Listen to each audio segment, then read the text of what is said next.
السلام علیکم ناظرین،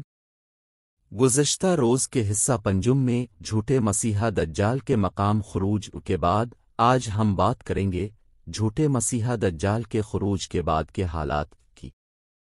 یاد رکھے دجال خروج کے بعد دنیا کے سامنے آتے وقت نہ ہی خود کو دجال بتائے گا اور نہ ہی اسی وقت خدا ہونے کا دعویٰ کرے گا، بلکہ جیسے میں نے پہلے حصوں میں بتایا کہ وہ ایک اچھے انسان کی طرح لوگوں میں گھل مل کر لوگوں کے کام آئے گا، لوگوں کے دل جیتنے کی کوشش کرے گا، اور اسی بات سے ہی لوگ اس کی پیروی کرنا شروع کر دیں گے۔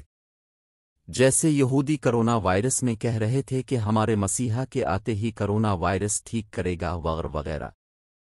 اس کی مثال کچھ یوں بھی ہو سکتی ہے کہ دجال کے آنے سے پہلے قحط، بیماریاں، پانی کی قلت، خوراک کی قلت اور دیگر انسانی ضروریات کی شدید قلت پیدا کر کے دجال کے ذریعے مسیحا کے روپ میں یہ سب لوگوں میں بانٹے اور لوگ اس کے پیروکار بن جائیں۔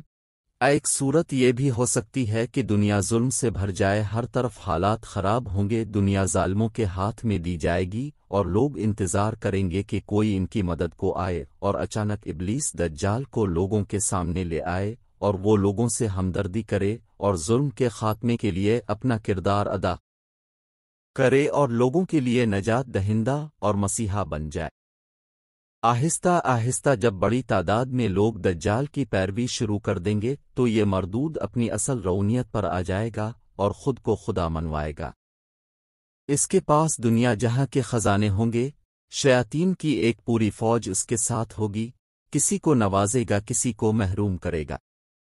جہاں چاہے گا بارش برسا دے گا، جہاں چاہے گا قحط سالی برپا کر کے لوگوں کو پانی کی بوند بوند کو ترسا دے گا، یہاں تک کہ لوگوں کو پکڑ پکڑ پوچھے گا تو کہے گا کہ مجھے خدا مانتے ہو، تو جو اقرار کرے گا اسے انعام واکرام سے نوازے گا، اور جو انکار کریں گے انہیں کہے کہ اگر میں تمہارے ماں باپ کو زندہ کر دوں گا تو کیا تم مجھ پہ ایمان لاؤ گے؟ ماں باپ سے کہے گا کہ میں تمہارے بچوں کو زندہ کر کے دکھا دوں تو کیا مجھے اپنا خدا مان لو گے؟ پھر اگر کوئی کہے کہ ہاں تو یہ بدبخت اپنے ساتھ چلتے شیاطین کو حکم دے گا تو فوراً وہ شیاطین اس شخص کے والدین کا بچوں کا روپ دھار کر کہے گا کہ یہ تمہارا خدا ہے، تم اس پہ ایمان لے آؤ، تو اگر وہ شخص ایمان لے آئے گا تو اسے چھوڑ دے ورنہ اسے قتل کر دے گا۔ اگر ہم متعدد احادیث مبارکہ کی روشنی میں دیکھیں تو کچھ یوں مفہوم سامنے آتا ہے کہ دجال کا قبضہ تمام زندگی بخش وسائل مثلاً پانی، آگ اور غذا ہوا فصلوں پر ہوگا۔ اس کے پاس بے تحاشا دولت اور زمین کے خزانے ہوں گے، جیسے آج دانیہ کی تقریباً دولت 13 فری میسن خاندانوں کے پاس ہے۔ اس کی دسترس تمام قدرتی وسائل پر ہوگی، مثلاً بارش، فصلیں، قحط اور خشک سالی وغیرہ۔ اکثر لوگ یہ کہنا کفر سمجھتے ہیں، لیکن یہ کفر نہیں ہے، یہ سب اسے اللہ پاک کے حکم اور مرضی سے ملے گا۔ وہ زمین پر اس طرح چلے گا جیسے ہوا بادلوں کو اڑا لے جاتی ہے۔ اس کے گدھے سواری کے کانوں کے درمیان 40 ہاتھ کا فاصلہ ہوگا۔ دجال ایک نقلی جنت اور دوزخ اپنے ساتھ لائے گا۔ اس کی اعانت اور مدد شیاطین کریں گے۔ شیاطین اس جھوٹے مسیحا دجال کے قصیدے پڑھ کر لوگوں کو گمراہ کریں گے۔ وہ مردہ لوگوں کی شکل میں بھی ظاہر ہوں گے اور لوگوں سے گفتگو کریں گے۔ وہ زندگی اور موت پہ ظاہری طور پر قدرت رکھے گا۔ زندگی اور موت پر اس کا اختیار محدود ہوگا کیونکہ وہ اس مومن کو دوبارہ نہیں مار سکے گا۔ مخبر صادق علیہ السلام نے فرمایا کہ جو دجال کی خبر سن لے وہ اس سے دور رہے۔ اللہ کی قسم، آدمی اپنے آپ کو مومن سمجھ کر اس کے پاس آئے گا اور پھر اس کے پیدا کردہ شبہات میں اس کی پیروی کرے گا، یعنی اگر دو لوگوں میں ایسی ایسی باتیں پھیلائے گا اور ایسے ایسے شبہے دکھائے گا کہ لوگ خوشی سے اس پہ ایمان لے آئیں گے۔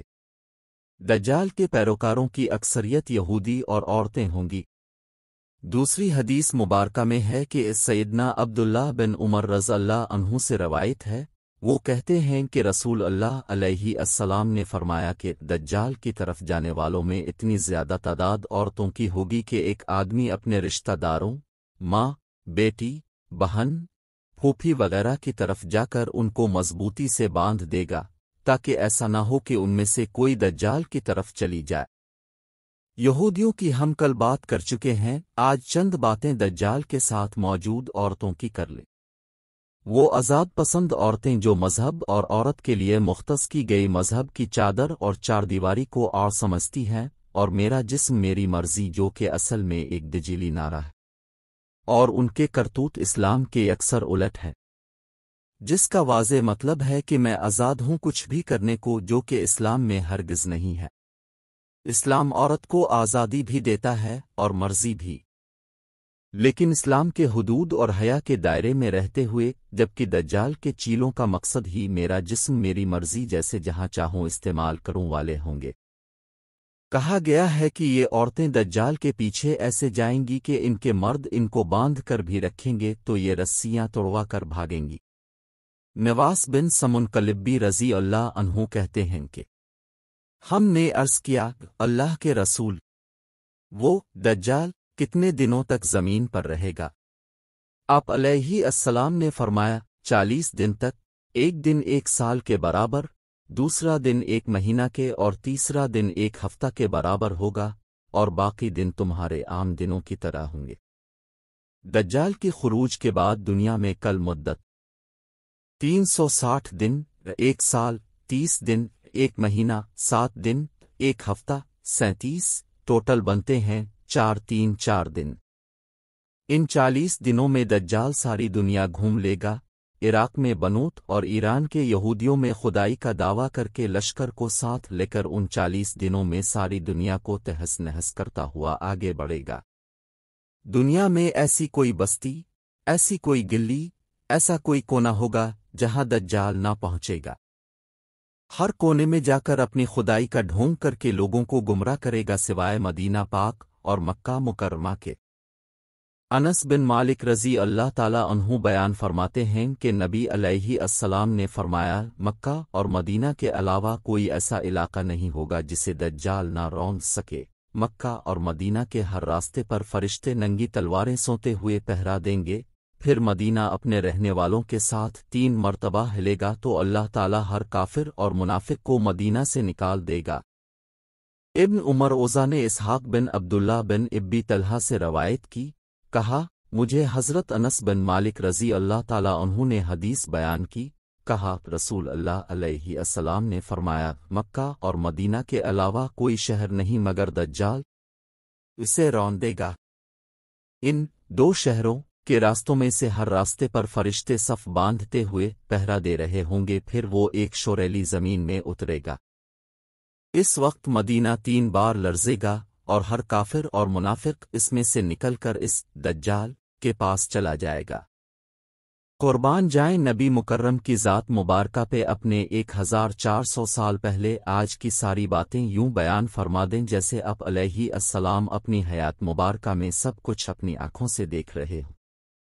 اوپر بیان کردہ حدیث مبارکہ میں آپ علیہ السلام نے جس جگہ دجال کی موجودگی ذکر فرمایا اسے جبل حبشی کہتے ہیں، یہیں سے دجال سفید محل یعنی مسجد نبوی کی طرف اشارہ کر کے اپنے ساتھیوں سے کہے گا کہ وہ دیکھو احمد کی مسجد۔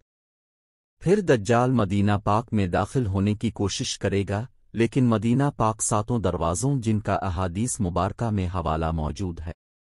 یہ 7 دروازے مدینہ پاک کے 7 راستے ہیں جن سے دجال باری باری داخل ہونا چاہے گا،